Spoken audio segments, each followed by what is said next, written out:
My name is Ana Karina Romano. I'm mastering linguistics at Unesp, São José do Rio Preto, being supervised by Professor Dr. Talita Serpa and Professor Dr. Diva Cardoso de Camargo. I'd like to give you an outline of my research project, whose name is a corpus study on Brazilian learners' writing productions in preparatory courses for proficiency exam level B2, development of data-driven activities focusing on B2 first, applied by Cambridge Assessment English. This project aims at conducting an investigation of the most frequent occurring mistakes made by Brazilian learners of English as a foreign language concerning verb agreement in the written productions required by Cambridge Assessment English to pass the B2 first exam.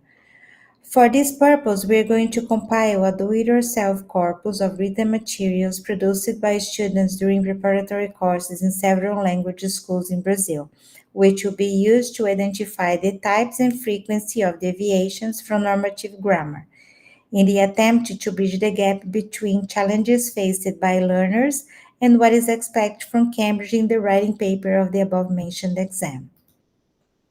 This study poses the following research questions.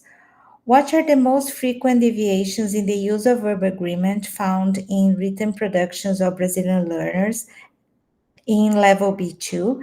And how can data-driven learning activities promote learners' autonomy in improving the quality of their written work?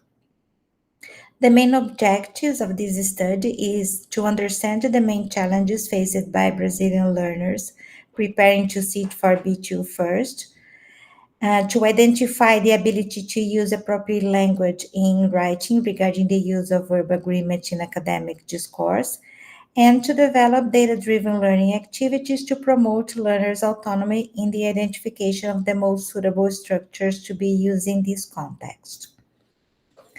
A do-it-yourself corpus will be compiled with works from Brazilian learners of English as a foreign language, and this corpus will be analyzed by a data processing tool.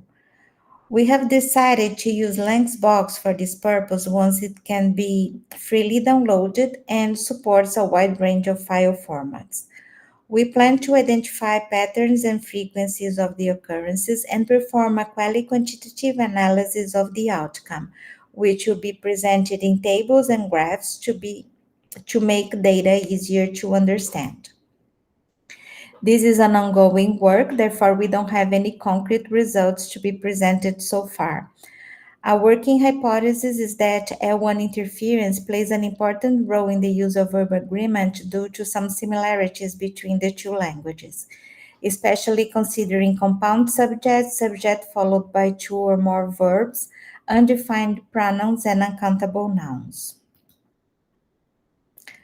This study is supported by the following work.